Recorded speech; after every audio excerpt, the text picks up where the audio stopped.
What's going on YouTube? This is Rybo back at the real workbench today. That's right.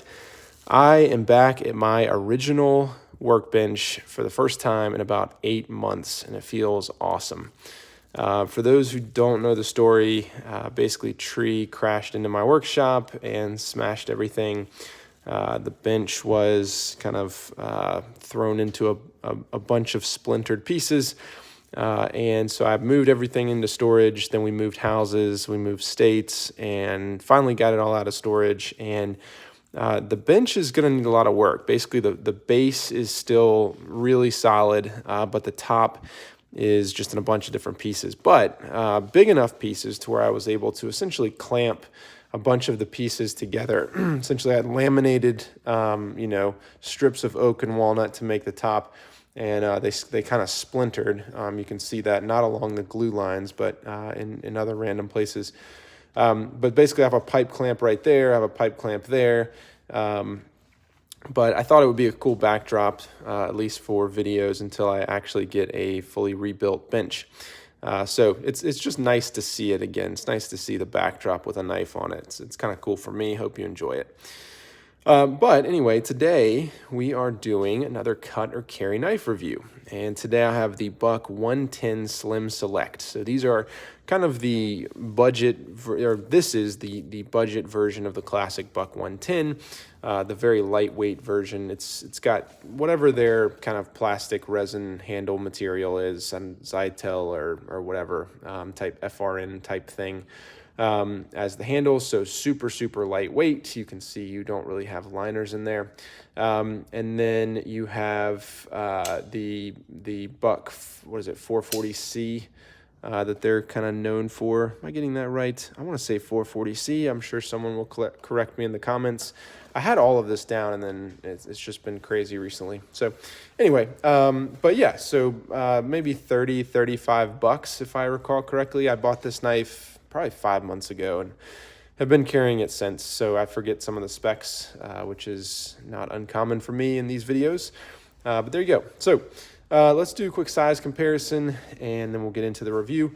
So I don't have my scale and all of that stuff out of the tools, the toolboxes. I have many toolboxes behind me with random junk in them. And so until then, you'll just have to make do with size comparisons. So this is the Buck 112 Slim Select. Same knife, basically just kind of stumpier. I will do a head-to-head of these, obviously, and I'll do a solo review of that one. I also have a Slim Pro on the way, so I'll be able to do a head-to-head of all of those, which I'm really excited about. And then this is the K-Bar Dozier. So the Dozier is an interesting comparison to this knife. Probably more of a comparison between these in terms of size. But for my use, I tend to kind of pit these against each other. And so there's probably going to be, in fact, if I may have already recorded a head-to-head of one of these. But either way, you can kind of get an idea of size comparison between those. And then just for fun, I'll throw up the Delica, just so you can get an idea. This is not a small knife by any means. The 110 is a pretty big knife. And while it's lightweight and everything, it's still fairly substantial knife. All right, so let's get into the cut or carry review. So things that I like about the Buck 110 Slim Select. First of all, it's super lightweight. I mean, like I said, I don't have the scales yet, but this is super lightweight. This is just, it's not going to be everyone's cup of tea. It's not. I don't want to say it's not hard use. I mean, I can definitely compress these. I think it's better than probably the Bug Out, which I don't actually have with me, but it's probably more substantial than the Bug Out. But you can definitely still compress those. There's not a whole lot to this back here, but it's a sturdy lock back, and I have a lot of confidence in this. The locking action is great, and I'll talk about that in a second. But I really like this. Very lightweight. For a big knife, it really does disappear in the pocket. And so that's definitely one thing I like about it. Other things I like, so one of the first things that I noticed, and it's a little bit, it's a thing that I like, but also somewhat infuriates me because it's so close, but so far. But one thing I like is the ergonomics overall. So there are two exceptions, and I'll talk about those in just a little bit. But the ergos are really, really good, and that's because it's just a huge knife. It's just super, super long, but it's not really fat. It's a fairly skinny knife, just a classic design. And so the ergos, for me at least, with two exceptions, are really, really great because I get a full grip on this knife. I do not have to kind of, change my hand position a bunch to get a comfortable grip. Something like the Dozier, which I think has excellent ergos, especially for such a small and efficient knife. And I think a lot of that has to do with what's going on back here. But this knife has excellent ergonomics. However, I'm not getting, it's a little bit short, right? So it's excellent for what it is. It's maybe a touch too short. I do like the way maybe it fills out the palm here a little bit more. But the 110 ergos to me are pretty good. And so, something I was kind of pleasantly surprised by. It doesn't necessarily look like a knife that would feel that great in the hand, but it felt right to me. Again, with two exceptions. I can't really overstate that because they're pretty glaring exceptions. But either way, I think the ergos are pretty good, and I do like having a full long handle here. Other things that I really like, the lock on this knife is really excellent. This is a lock back, and the action is just incredible. The drop action, for starters, is really, really good. I don't know if you can hear this. There's a sound there. There's some confidence in that sound for whatever reason. But also, if you want to hear the lockup, that is a strong lockup. And better yet, it's a strong lockup that doesn't stick. And what I mean by that is, if you've watched my videos in the past, one of the issues I've had with some of my Doziers is that they have very strong lockups, but sometimes they're prone to stick and have some issues there. You can take them apart, and usually doing that once or twice will kind of take care of those issues. Sometimes they go away on their own. But if you can kind of imagine really on any back lock, if you don't have this mechanism here where it locks right, like you can have issues where you just really have to mash down here to disengage it. And there are some knives, and I'm blanking on them, of course, right now, where I've had that issue where it's just really hard to disengage because you have to push this so far down. This knife, however, is super, super smooth, and it was that way out of the box. And so for a budget knife that's under $40 to have an action like that, I respect that a lot. I think backlocks don't necessarily get the credit that they deserve, but there's just something classic and dependable about a good backlock. And so I really like that. Other things that I like, the blade. So you've got this classic blade, right? And it's classic for a reason. This is an excellent blade. It's thin. It's strong. You have, some substantial thickness back here, but you've got this nice tapered swedge here. This kind of clip point, and it's just a great blade shape. It's good all around for all types of things. I mean, this is a great EDC knife because you can cut with it, you can slice with it, you can open packages with it, you can pierce with it. This would be a very good kind of cardboard slicer to break down boxes and whatnot. It's just a tried and true blade design. There's nothing super special about it in terms, there's nothing revolutionary about it. It's proven. And so I really like that. I mean, it's one of those, you look at this and it's kind of like, it's your grandfather's knife, and then it's not. But this is a blade that's been around for a while for a good reason. So I really like that. Other things that I like, disappears in the pocket. I think it carries very, very well for the size. Again, it's lightweight. It's also very, very thin. If you look at this when it's closed and in the pocket, that is a very compact knife to be something that is so big. Other things that I like, finally, I really like the handle material. I was kind of surprised by this because, again, it's nothing that's super interesting.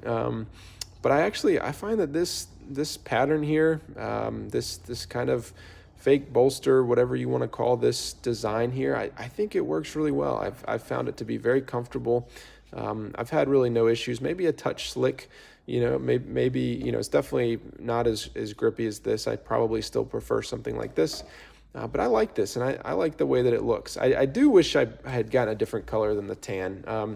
I'm kind of a boring guy. I like tans and flat dark earths and greens and browns and whatever, but this didn't really do it for me. I'll probably end up picking up a different one. Let's be honest, probably the green one. But this one didn't really do it for me, but overall, I like the look of that and I like the function. All right, so actually, let me mention one more thing that I kind of like, and this will merge us to things I don't like. The clip is really excellent if you don't look at it or touch it. That's right, if you want a clip that you can clip into your pants and pull out and never see it, and also that you can somehow avoid touching it when you're holding the knife, this one is for you. It's excellent. It works really, really well. It has great spring tension. It's not too long, it's not too short. It's perfect. Getting in and out of the pocket, super easy. It's a fold over, it's a deep carry, which is maybe a drawback on a knife this big. But either way, it's great. Accessible, screws there, awesome. But it is ugly as sin and it creates a terrible hot spot. So that gets us into the things that I don't like about this knife. Number one, the ergonomics were awesome, except this is an awful hot spot. I mean, without that, this knife feels incredible. With that, you're getting really this anvil print into your palm there. And that sucks. I mean, I really like the clip in terms of function, but man, does it create a hot spot right there, at least for me. The second issue with ergos, and this is kind of a nitpicky one, but it's super random. You can see that where this lock comes up here, you have this little horn. I don't know what that is, what that's for, or why it's there, but you have, I was going to say a matching one, but it's not really a matching one. You have kind of half of a horn on the other side. So they don't really meet up, but they are both there. And basically, from what I gather, they serve to just annoy your finger, your thumb right there. They serve to just remind you that this is a budget knife. Anytime that you go to pick this up and you think, man, what a great value this knife is. Let me go to cut something. Oh, that's why. That's why. Because that clip is there, because that's there. That's why this is a budget knife. Like, I joke, but like, what in the world is that for? What's the point of that thing right there? I was thinking maybe this was kind of a defect with this knife. And then I got the 112, and apparently it's not a feature. I mean, it's not a bug, it's a feature. And in this one, you actually have a higher horn on this side than you do over here, which means that's even more uncomfortable. So I don't understand it. I don't get it. I don't see any purpose to it other than to annoy you, but it's there. So there you go. So those are two things I really don't like. Other things that I do not like about this knife, let me think about that for a minute. A lot of people complain maybe, well, actually I say that. I don't want to be one of those people who say that and there really aren't. Some people may complain about the steel. I don't think many people really complain about Buck 440. I found it to be very good. You have this kind of stone wash on the blade, which is never my favorite aesthetic, but I think it works here. But I've had no rust issues. It's kept a pretty sharp edge for me. I've used this knife a good bit, and it's held up fairly well. So no issues from me. The one complaint I do have on the blade is that you don't have a sharpening choil here, but you also just have, I don't know, a difficult kind of to this sharpened edge right here. It's going to be very, very difficult to maintain. And to be honest, it just looks a little bit like a shortcut, which, I mean, again, a budget knife, I'm not really expecting anything else, but that's kind of a minor annoyance. Other things that I dislike about the knife, yeah, I mean, I can't really say the looks of the pocket clip more than I have, right? Besides that, I think that's it. Cutter carry for me, this is a carry. I really like this knife. When I got this, I was kind of loud and proud that this was going to be the K-Bar Dozier killer. And I kind of still think that way. I kind of don't. There's enough drawbacks to it that I kind of still find myself... Actually, that's not true. I probably go to these 50-50. I like both of these knives a lot. So I think they both kind of bring their own thing. They're not necessarily similar in terms of like looks or anything like that, but I think for me at least they serve a very similar purpose. But I really like the knife. I think it's a great value. A lot of there are a lot of budget flippers and kind of, you know, a lot of budget knives that have a lot more bells and whistles than this knife does. But there's something classic about it, and there's something really cool that you can get a classic Buck 110 in a lightweight version like this for 35 bucks. It just appeals to me. There's something about it. And so for me, at least, I really do like this knife, and I've really enjoyed it. So this is going to be a carry for me. And with that, I will get out of here, and I will see you next time.